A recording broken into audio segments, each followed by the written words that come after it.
Hello and welcome to Knitting with PattyAnne. I've got to tell you right off The the bat. first thing I'd like to tell you is if you want to hurry up and just get started knitting, you might want to go to someplace like AC Moore along with your coupon that you can get online or in the paper and buy one of these Velocity needles. I like the Velocity ones better than some of the others because the cable that holds them together is a lot more pliable than some, and I just like the metal needles. The one that I'm using here today is a Velocity size 10, although a lot of the patterns seem to be calling for size 8 when you begin, or for the beginning projects. Let's say that the pattern says to cast on 10 stitches. The way that I generally do this when I use the long tail cast on method is to measure out 10 inches of the yarn that I'm going to cast on with and then add a few more inches to that, just to make sure I have enough. I'm using the Peaches and Cream cotton here. And then the first thing that I would do is I just make a little slip knot. So you're just going to make a knot and put it onto your needle however you're able to. This little knot is not crucial. So I have the knot. The next thing I'm going to do is to make sure that I have the short end in the front and the longer end in the back. Now, what I like to do is I like to take my fingers, my pointer finger, and put it in between the two yarns and then just kind of separate them apart with my thumb and my index finger. And if I'm going to cast on 10 stitches, I do count this one as my first one. Then I'm going to wrap around my thumb, come around this one right here, and then back over this one, and then bring that loop I just made through and pull it. Not tightly, just gently. You don't want it tight on your needle. So again, I'm going to separate them with the thumb and the pointer finger. I'm going to come around this one, over that one, grab this one back on my pointer finger and pull it through, and then very gently pull this and not tightly. So that's 1, 2, 3 stitches. Again, separate, around, and feel free to watch this video again and again in slow motion as you try to do what I'm doing. So that's 1, 2, 3, 4. I have my yarn separated apart. Turn my hand, go around that one, over top of the other, around this one and pull it through. Gently pull it. You don't want to pull it tight because you want these stitches to be able to move loosely. So I have 1, 2, 3, 4, 5. There's my 6th.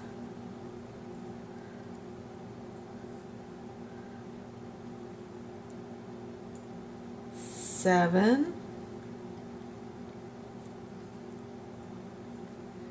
8,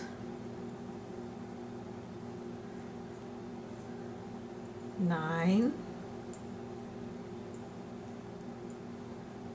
10.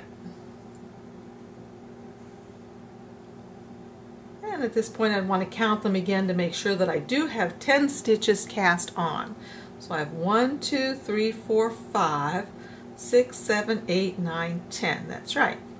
And now what I would do is turn my needle like this. Now I can just ignore this short piece now. I no longer want to use it at all. Get my yarn ready. Now I knit the Continental Style. I don't throw. So to do that, I'm going to bring this yarn to the back of the needle, and you can wrap it around your hands however feels comfortable for you. I seem to have taken to wrapping it once around my baby finger and then once around my pointer loosely. Then I'm going to bring the needle in through the front here, over top of the yarn I'm holding in the back, and then I use this finger, but most people don't. I use this finger to just kind of grab it and pull it around and hold it there, and I'll bring the loop through and bring it off. So again, I'll put this through here, go back around, grab this yarn and pull it through. Through, over, around, pull it through. And sometimes you need to let go of your yarn and get it situated again. So push it through. And sometimes I don't even need to use that finger. I'll just pull this through. Go through here. Grab the yarn over top and grab it and then pull it through. Through. Grab the yarn and pull it through. So I'm going from front to back and I'm sort of making an X with my needles. Then I'm going to take this needle that I've put through the back over top of the yarn in the back and then pull it through. So over the X and pull it through. I'll make the X and pull it through. Last stitch, I'll make the X and go over top and pull it through, and that's it for that side. Then you just turn your needle and you start doing the same process again. So you'll hold your yarn in the back and you'll go through here making the X and pull it through. The X over top, pull it through.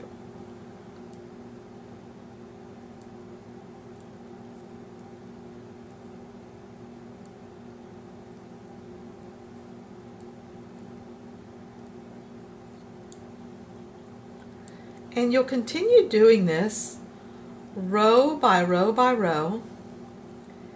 And if you're making a headband, I believe the directions say to measure your head, the circumference or the distance around your head, then subtract about 3/4 of an inch. And that's how long you'd like to make your headband. So we're going to continue doing this until you have your headband as long as you'd like it to be. So I just turned my needles and I'm going again.